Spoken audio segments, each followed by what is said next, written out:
Now, here's Michael Smerconish.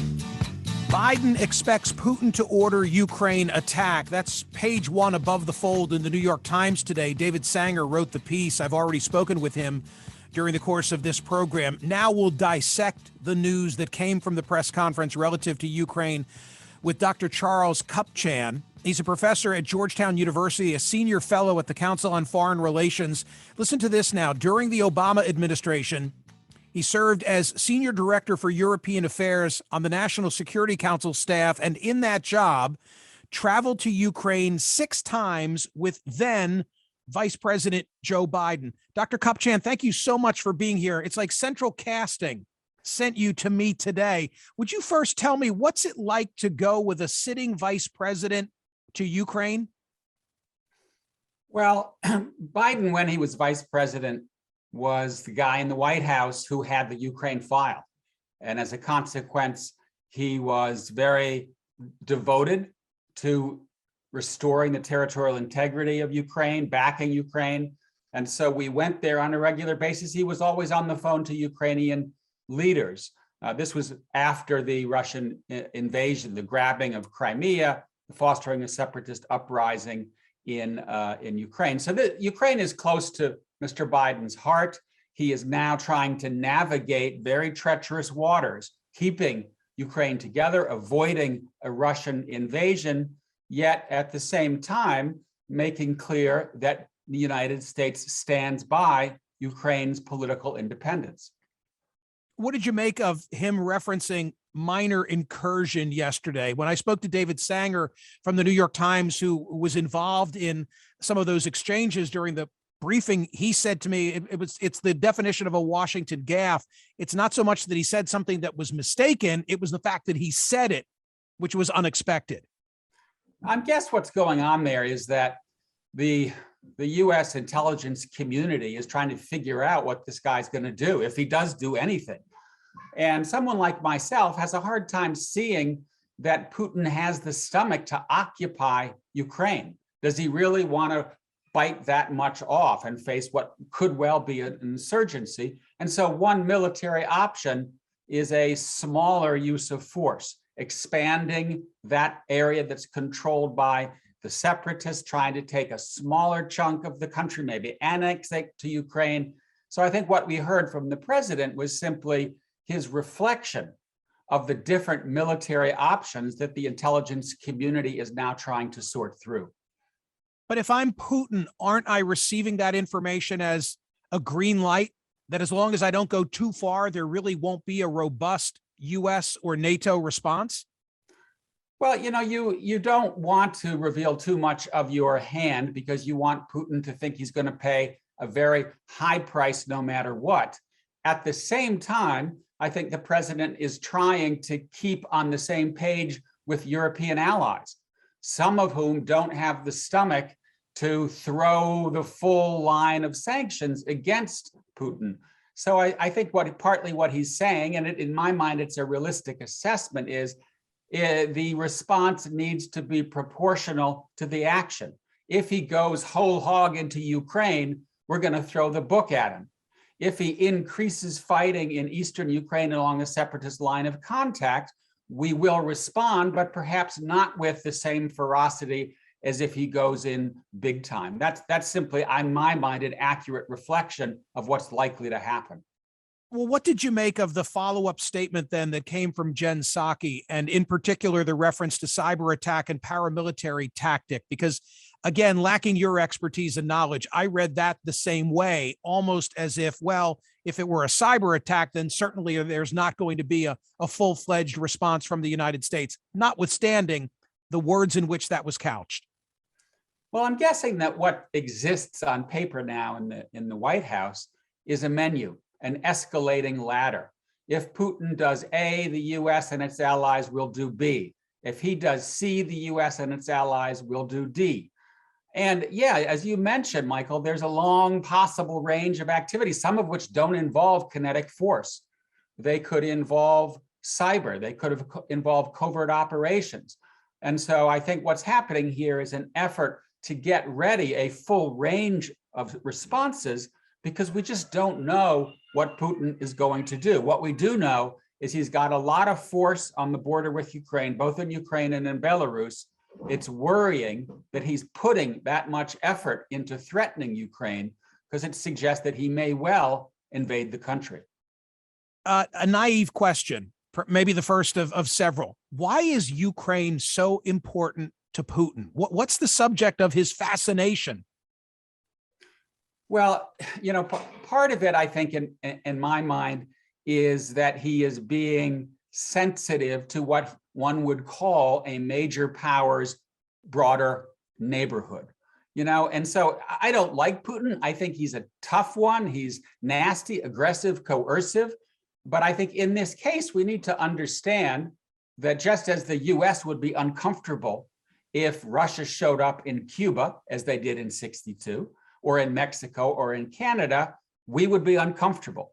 So part of this is simply the Russian discomfort with NATO and the United States getting closer and closer to Russia's borders. But a lot of it is also history, culture, linguistic and religious ties. Russia traces its roots back to what was called Kievan Rus in the medieval period. The two countries are both Orthodox. In fact, the Russian Orthodox Church and the Ukrainian Orthodox Church used to be one. They split only recently. So this is a country that has a lot of political and symbolic significance to the Russians.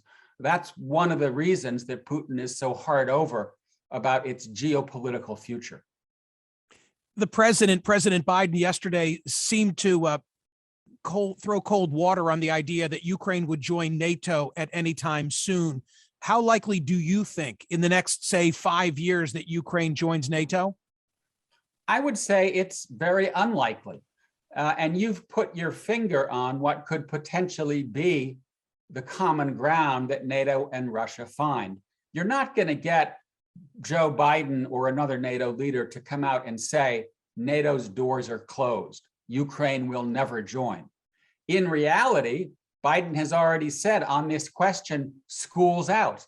Ukraine's not going to join anytime soon. We have already been metering the kind of military equipment we've been giving to Ukraine because we don't want to provoke the Russians.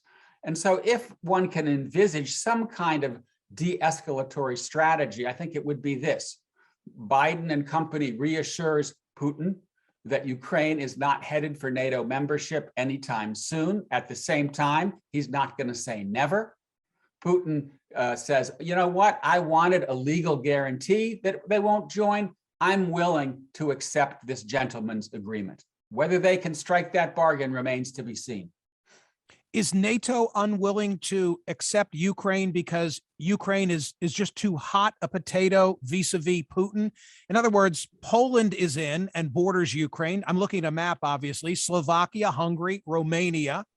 What is it that they have or offer that Ukraine can't? Well, I think there are several issues at play. One is that Ukraine has a long border, almost 1,500 miles land-sea border with Russia. Be very hard for NATO to defend it. Number two, Ukraine isn't anywhere near ready. The oligarchs still have a lot of power. They haven't established this liberal democracy of the sort that NATO sees as the standard for entry.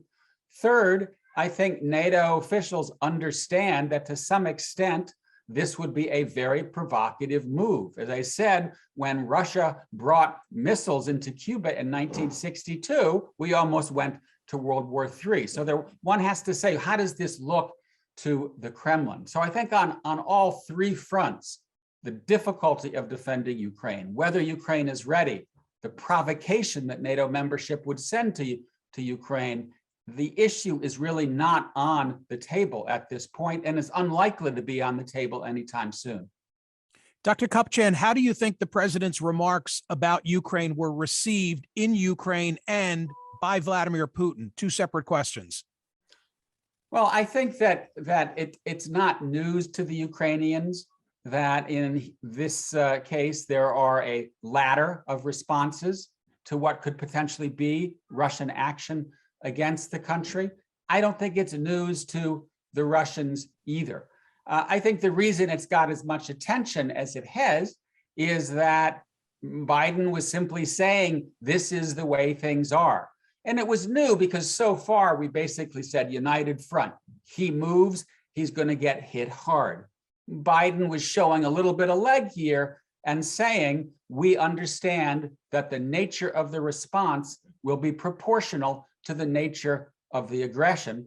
In some ways, even though that would suggest some fuzziness here, it's reality, and it's where the Europeans are, because let's face it, the Europeans have more to lose in this than the United States does, given their dependence on Russian gas. So right now, I think what's happening in Berlin between Secretary of State Blinken and his counterparts is that this is exactly what they're discussing. Is there a deal to be had?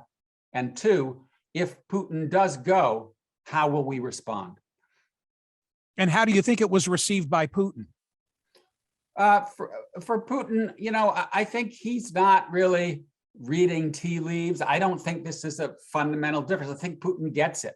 He understands that if he's going to go in, number one, it's going to be costly because the Ukrainians are going to fight back. The Russians will probably win, but there could be an insurgency and a lot of casualties, a lot of body bags going back to Russia. And number two, there will be serious sanctions.